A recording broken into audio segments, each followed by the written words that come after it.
आप सभी माताओं बहनों को अहोई अष्टमी के व्रत की बहुत बहुत शुभकामनाएं। अहोई माता सभी की संतानों की रक्षा करे, सभी को दीर्घायु रखे और निसंतानों को संतान सुख प्रदान करे। तो आज इस शुभ अवसर पर सुनिए अहोई माता की कथा और फिर अंत में हम सभी भगवान श्री गणेश की कहानी सुनेंगे। तो इसीलिए वीडियो को अंत तक देखिएगा।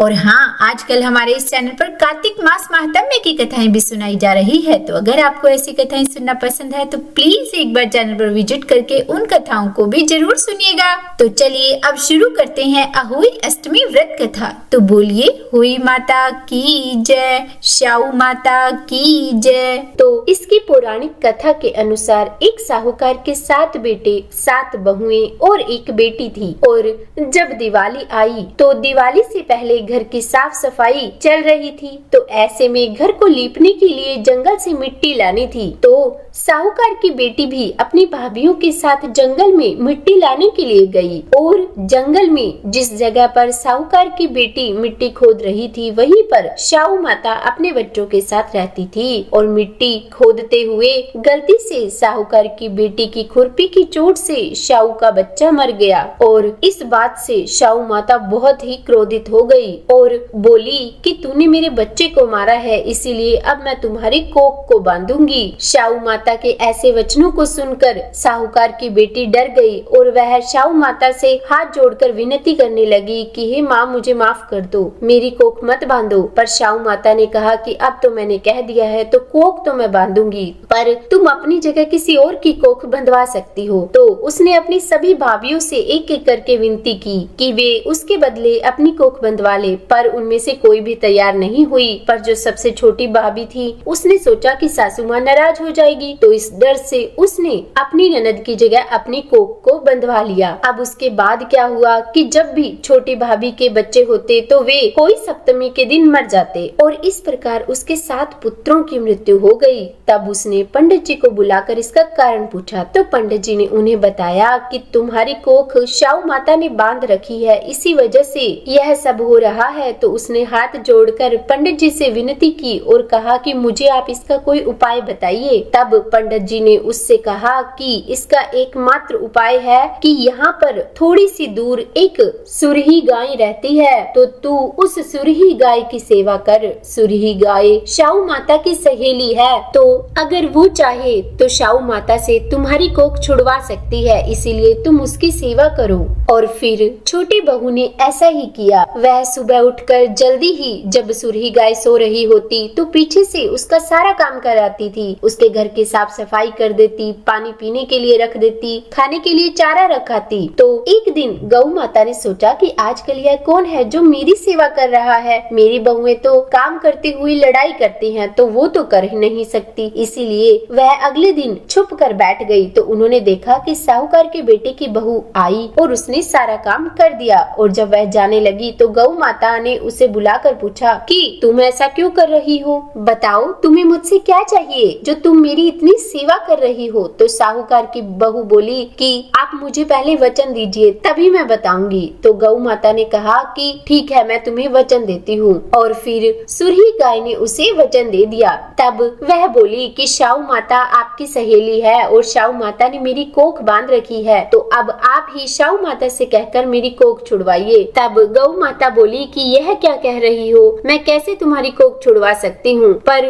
मैंने वचन दिए हैं इसीलिए मैं पूरी कोशिश करूंगी। और तब गौ माता ने साहूकार की बहू को बताया कि श्याऊ माता यहाँ से 7 समुद्र पार रहती है। और गौ माता साहूकार की बहू के साथ 7 समुद्र पार अपनी सहेली से मिलने के लिए अपने घर से निकल पड़ी। अब चलते चलते वे रास्ते में थक गई और एक पेड़ के नीचे बैठ गई। और जिस पेड़ के नीचे वे दोनों बैठी थी उसी पेड़ के ऊपर गरुड़ पंखनी और उसके बच्चे रहते थे। गरुड़ पंखनी तो उस समय वहाँ थी नहीं, उसके बच्चे ही थे जो कि बहुत छोटे छोटे थे। और तभी वहाँ एक सांप आया और वो उस गरुड़ पंखनी के बच्चे को डसने के लिए ऊपर चढ़ा। साहूकार की बहू ने जब सांप को देखा तो उसने सांप को मार दिया और उसे ढाल के नीचे दे दिया, और जिससे गरुड़ पंखनी का बच्चा बच गया। लेकिन जब जब गरुड़ पंखिनी आई तो उसने देखा कि वहाँ पर खून ही खून है। तो उसे लगा कि इस साहूकार के बेटे की बहू ने मेरे बच्चे को मार दिया है और वह क्रोधित होकर बहू को चोंच मारने लगी। तब साहूकार की बहू ने उसे बताया कि मैंने तेरा बच्चा मारा नहीं है, बल्कि उसे सांप के डसने से बचाया है। यह रहा सांप। और फिर उसने मरा हुआ सांप दिखाया। और फिर जब गरुड़ पंखिनी ने अपने बच्चे को देखा तो वह एकदम सुरक्षित था। तब गरुड़ पंखिनी बोली कि तूने मेरे बच्चे को बचाया है, तू जो चाहिए वो मांग, मैं तुझे जरूर दूंगी। तब साहूकार की बहू ने गरुड़ पंखिनी से कहा कि हमें 7 समुंदर पार जो शाहू माता रहती है उनके पास जाना है, तो अगर हो सके तो तुम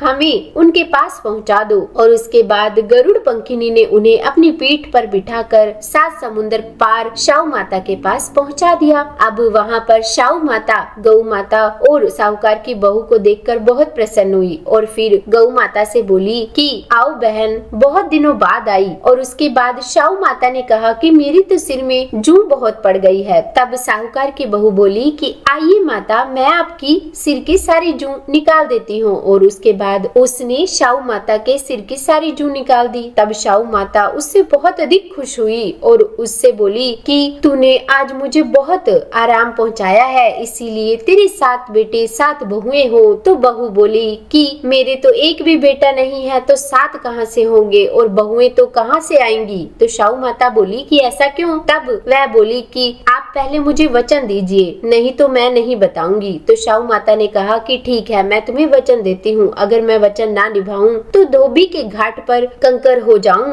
तब साहूकार की बहू ने कहा कि हे माता, क्या आपने मुझे पहचाना नहीं? मैं वही हूँ जिसकी ननद के हाथों से आपका एक बच्चा मारा गया था और तब आपने मेरी कोख को बांधा था। अब मेरी कोख आपके पास बंधी पड़ी है और मैं आपके पास उसे ही छुड़वाने आई हूँ। तब शाहू माता बोली कि तूने तो मुझे ठग लिया, मैं तुम्हारी कोख को खोलती तो नहीं, पर क्योंकि मैंने तुम्हें वचन दिया है इसीलिए अब मुझे तुम्हारी कोख खोलनी पड़ेगी। जा, तू अब अपने घर जा, वहाँ तेरे 7 बेटे और 7 बहुएं तुझे मिलेगी और तू जाकर 7 उजमन करना, 7 मांडने बनाना, 7 कड़ाही करना। और फिर वह जब अपने घर गई तो देखा 7 बेटे और 7 बहू वहीं पर उसके घर है, जिससे वो बहुत अधिक प्रसन्न हुई। अब अष्टमी के दिन उसने फिर 7 होई बनाई, 7 उजमन करे, 7 कढ़ाई करी और उसका उद्यापन किया।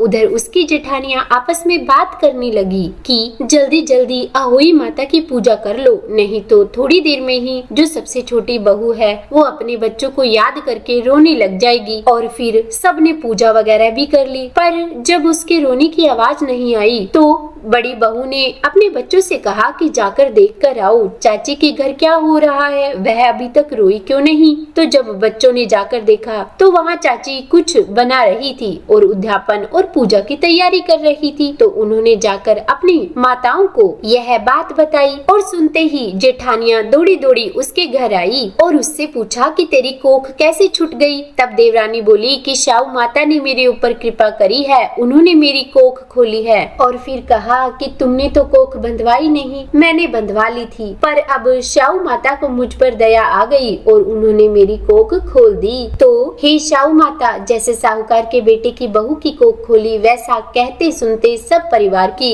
अभिलाषा, उनकी इच्छाओं को पूरी करना और जिसे संतान सुख नहीं है उसे संतान सुख देना। तो बोलिए हुई माता की जय। ही हुई माता। अगर इस कथा को कहने, सुनने या हुकारा भरने में हमसे कोई गलती हो गई हो तो हमें क्षमा करना। और अब सुन लेते हैं भगवान श्री गणेश की कहानी। एक बार गणेश भगवान बाल रूप में चुटकी भर चावल और चम्मच में दूध लेकर पृथ्वी लोक में घूम रहे थे। वे सभी को अपनी खीर बनाने को कहते जा रहे थे, पर सभी लोगों ने उनकी बात को अनदेखा कर दिया।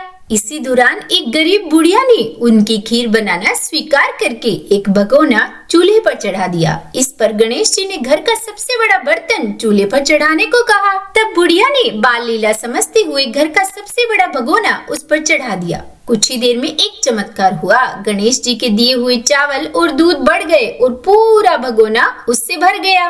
इसी बीच गणेश जी नहाने के बाद खीर खाने की बात कहते हुए वहां से चले गए। उनके जाते ही पीछे से बुढ़िया के पोते पोती आए और भूख लगने पर बुढ़िया ने उन्हें वह खीर खिला दी। खीर बनते देख रही पड़ोसन को भी बुढ़िया ने कटोरा भरकर खीर दे दी। बेटे की बहू ने भी चुपके से एक कटोरा खीर खाने के साथ एक कटोरा खीर छिपा दी। उसके बाद भूख लगी तो बुढ़िया ने भी खाने के लिए खीर हाथ में ले ली और बोली, आजा रे गणेश, आ खीर खा ले। तभी गणेश जी वहाँ पहुँच गए और बोले कि मैंने तो खीर पहले ही खा ली। जब बुढ़िया ने पूछा कि कब खाई तो वे कहने लगे, जब तेरे पोते पोती पड़ोसन और बहू ने खाई तभी मेरा पेट भर गया। उसके बाद जब बुढ़िया ने बाकी बची खीर के उपयोग के बारे में पूछा तो गणेश जी ने उसे नगर में बांटने को कहा। जब बुढ़िया ने खीर बांटी तो राजा को भी इसका पता लग गया। उस पर उसने बुढ़िया को अपने दरबार में बुला लिया। सारा हाल जानकर उसने बुढ़िया की खीर का भगोना अपने पास मंगा लिया। पर राजा के महल में जैसे ही वह पहुंचा उसमें कीड़े मकोड़े